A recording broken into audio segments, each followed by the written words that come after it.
شام میں بشار الاسد حکومت کے خاتمے کے بعد باغی گروپ ہیئت تحریر الشام نے بیرونی جارحیت، اندرونی تنازعات اور خدشات کے سائے میں ملک کی باغ ڈور سنبھال لی ہے، اور اس گروپ کے سربراہ احمد الشرع جو ابو محمد الجولانی کے نام سے مشہور ہیں اور داعش اور القاعدہ جیسی سخت گیر تنظیموں کا حصہ بھی رہ چکے ہیں، اور اسی وجہ سے ان کا موازنہ افغان طالبان سے بھی کیا جانے لگا، اور اکثر لوگ یہ سمجھتے ہیں کہ احمد الشرع شام میں اپنے سخت گیر نظریات کو نافذ کرنے کی کوشش کریں گے اور شام میں فرقہ وارانہ تشدد کے واقعات اور لڑائی میں اضافہ ہوگا۔ لیکن شام میں باغیوں کو اقتدار ملنے کے بعد سے احمد الشرع اپنے سابقہ جہادی نظریات کو فروغ دینے کے بجائے ملک کے قوم پرست نظریات کو اپنانے کا دعویٰ کر رہے ہیں، اور اسی لیے وہ مسلسل یہ تاثر دینے کی کوشش کر رہے ہیں کہ وہ شام میں تمام مذاہب اور تمام فرقوں کو ساتھ لے کر چلیں گے۔ اسی سلسلے میں انہوں نے بی بی سی کے ایڈیٹر انٹرنیشنل افیئرز جیریمی بوین کو دمشق کے صدارتی محل میں انٹرویو بھی دیا ہے، جس میں احمد الشرع سے طالبان کے ساتھ ان کے موازنے سمیت ان کے سخت گیر نظریات اور مستقبل میں شام پر طرز حکمرانی سے متعلق سوالات کیے گئے۔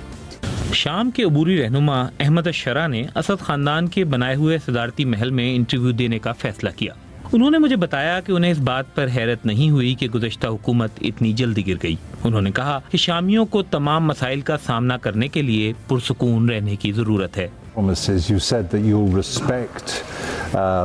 آپ نے بہت سے وعدے کیے ہیں، آپ نے کہا کہ آپ شام میں اقلیتوں سمیت مختلف فرقوں کا احترام کریں گے، کیا آپ ان وعدوں کو پورا کریں گے؟ المجتمع السوری يعيش مع بعضه شام کے لوگ ہزاروں سالوں سے ایک ساتھ رہ رہے ہیں، ہم اس سب پر بات کریں گے، ہم گفتگو کریں گے اور یقینی بنائیں گے کہ سب کی نمائندگی ہو۔ پرانا نظام ہمیشہ فرقہ وارانہ تقسیم کا استعمال کرتا رہا، لیکن ہم ایسا نہیں کریں گے۔ ہمیں تمام بڑے شہروں میں تمام فرقوں نے خوش آمدید کیا۔ میرا خیال ہے کہ انقلاب میں سب سما سکتے ہیں۔ تو یہ خلافت نہیں بننے جا رہی، آپ شام کو افغانستان جیسا ملک نہیں بنائیں گے، کیونکہ آپ جانتے ہیں کہ کچھ لوگ کہتے ہیں کہ آپ شاید طالبان والا برتاؤ کرنا چاہتے ہیں۔ يعني هناك فوارق كبيرة بيننا۔ شام اور طالبان میں بہت فرق ہے۔ ہمارا طرز حکمرانی مختلف ہے۔ افغانستان ایک قبائلی معاشرہ ہے، شام بالکل مختلف ہے۔ لوگوں کے سوچنے کا انداز بالکل مختلف ہے۔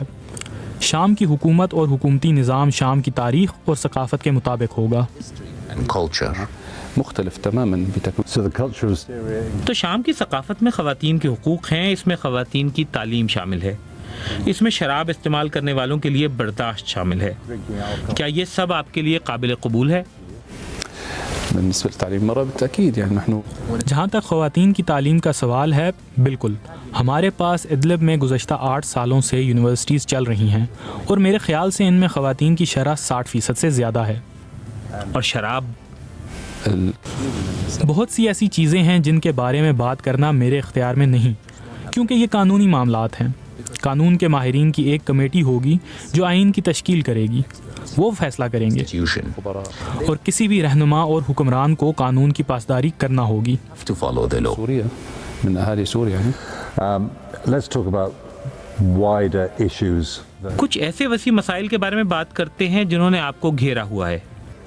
سب سے پہلے یہ ملک ٹوٹ چکا ہے، یہاں بہت زیادہ تباہی ہوئی ہے، معیشت تباہ ہو چکی ہے، بہت زیادہ قرضے ہیں۔ آپ ان سب سے کیسے نمٹیں گے کہ جب آپ کے ملک پر پابندیاں ہیں اور دنیا بھر کی بڑی طاقتیں اور اقوام متحدہ کہتی ہے کہ آپ ایک دہشت گرد تنظیم کے رہنما ہیں؟ Say that you are the leader of a terrorist group. أولا تصنيف هذا هو تصنيف سياسي۔ یہ ایک سیاسی درجہ بندی ہے۔ ہم نے کوئی ایسا جرم نہیں کیا جو ہمیں دہشت گرد گروہ کہلانے کا جواز فراہم کرے۔ گزشتہ 14 سالوں میں ہم نے کسی بھی عام شہری یا شہری علاقوں یا شہری اہداف کو نشانہ نہیں بنایا۔ میں سمجھ سکتا ہوں کہ کچھ ممالک اس درجہ بندی سے پریشان ہوں گے، لیکن جو کچھ ہو چکا اس کے بعد اب یہ سچ نہیں ہے۔ پابندیاں ضرور ہٹنی چاہیے کیونکہ ان کا نشانہ سابق حکومت تھی۔ ظالم اور مظلوم کے ساتھ ایک جیسا سلوک نہیں ہونا چاہیے۔ مع القضية السورية على وفق الأحداث الجارية الآن۔ جبکہ اس حوالے سے لکھی گئی اپنی تحریر میں جیریمی بوین نے کہا ہے کہ 7 دسمبر کو میں یہ خبر دیکھ کر سویا کہ باغیوں نے ہومس پر قبضہ کر لیا ہے۔ جب میں سو کر اٹھا تو بشار الاسد روس روانہ ہو چکے تھے اور باغی جنگجو دمشق کی سڑکوں پر جیت کا جشن منا رہے تھے۔ باغیوں نے ہوائی فائرنگ کے لیے جو گولیاں استعمال کیں ان کی تعداد ان گولیوں سے زیادہ تھی جو ان کی طرف سے بشار الاسد کے حامیوں کے خلاف استعمال کی گئی تھی۔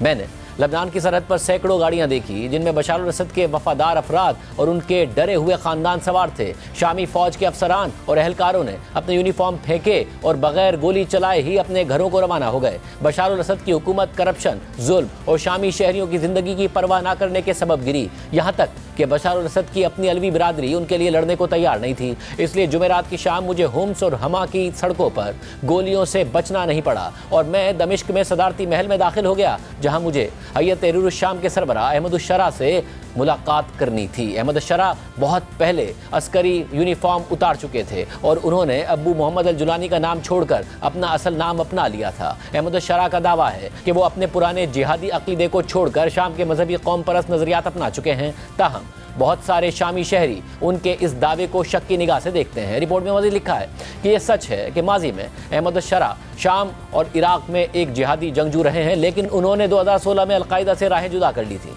बशार अल असद के महल में जिस अहमद उश-शरा से मेरी मुलाकात हुई वो एक दराज कद और खामोश तबीयत शख्स थे जो कि इस बात का इजहार करने से हिचकिचा रहे थे कि वो शाम को कैसा मुल्क देखना चाहते हैं। वो मुझे एक इंतहाई अक्लमंद और सियासी बसारत रखने वाले शख्स नजर आए। दीगर सियासतदानों की तरह वो सीधे सवालात के सीधे जवाब नहीं देते थे। जब मैंने उनसे सवाल किया कि क्या ख़वातीन को आज़ादी होगी, तो उन्होंने कहा कि उनके ताकत के गढ़ इदलिब की यूनिवर्सिटियों में 60% तालिब इल्म ख़वातीन हैं। ताहम अहमद उश-शरा ने कोशिश की कि वो हिजाब से मुतालिक सवाल पर कोई जवाब न दें। दमिश्क में ये अफवाहें गर्दिश कर रही हैं कि बारिश अफराद ख़वातीन को बाल ढकने के अहकाम जारी कर रहे हैं। मैंने अहमद उश-शरा से पूछा कि सोशल मीडिया पर एक खातून की उनके साथ सेल्फी लेने की वीडियो गर्दिश कर रही है और इस पर कुछ लोग एतराज़ात उठा रहे हैं कि ये फ़ोटो लेने के दौरान उस खातून ने अपना सर ढक लिया था, जबकि शाम के कदामत पसंद अफराद भी एक खातून के साथ तस्वीर बनवाने पर आप पर तनकीद कर रहे हैं, जिस पर अहमद उश-शरा का कहना था कि मैंने उन्हें सर ढकने पर मजबूर नहीं किया था। ये मेरी अपनी आज़ादी की बात है कि मैं कैसे तस्वीर बनवाना चाहता हूँ। मैंने उस खातून को मजबूर नहीं किया था। ये किसी मुल्कगीर कानून के निफाज की बात नहीं है। अबू मोहम्मद अल जुलानी, जो अब अपना असल नाम अहमद उश-शरा इस्तेमाल कर रहे हैं, वो अब शाम में किस तरह का निज़ाम चलाएंगे और उस पर उनके साबिक़ा नज़रियात का कितना रसूख होगा और उनसे मुतालिक ख़दशात कितने दुरुस्त होंगे, ये तो वक्त ही बताएगा। लेकिन इस वक्त शाम में हालात इंतहाई नाजुक हैं। शाम में बशार अल असद हुकूमत के ख़ात्मे के बाद अब एक ताकत का खला पैदा हो गया है, जिससे मुल्क के अंदर मौजूद ग्रुप्स समेत बैरूनी ताकतें भी फ़ायदा उठाने की कोशिश कर रही हैं। और इन ताकतों में इसराइल पेश है, जिसने गुज़िश्ता 2 हफ्तों से शाम के दिफाई निज़ाम को तहस नहस करके रख दिया है, जबकि तुर्की भी इस सूरत हाल में अपने मफादात को महफूज बनाने के लिए शुमाल मशरक़ी शाम में कुर्दों के ख़िलाफ़ कार्रवाइयों की सरपरस्ती कर रहा है। ऐसे में आज एक और अहम पेशरफ सामने आई है। आज दमिश्क में अमरीका के 3 आला सिफारतकार पहुँच गए हैं। वाज़ेह है कि अमेरिका इस ग्रुप को एक दहशतगर्द तंजीम डिक्लेयर कर चुका है। रॉयटर्स की खबर के मुताबिक इस मुलाकात का मकसद यह है कि अमेरिका ये जांच सके कि माजी में अलकायदा से वाबस्ता ये ग्रुप शाम को किस तरह चलाने का इरादा रखता है। अमेरिका समेत दीगर मगरबी ताकतें और बहुत से शामी इस बात पर खुश हैं कि हय्यत तहरीर उश-शाम की क़यादत में बागी मलेशियाज़ ने सदर बशार अल असद को इक़्तिदार से हटा दिया, लेकिन यह अभी तक वाज़ेह नहीं है कि आया ये ग्रुप शाम में सख्त इस्लामी क़वानीन नाफिज करेगा या थोड़ा लचक दिखाएगा। रॉयटर्स के मुताबिक अमरीकी वज़ारत ख़ारजा के एक तर्जुमान ने कहा है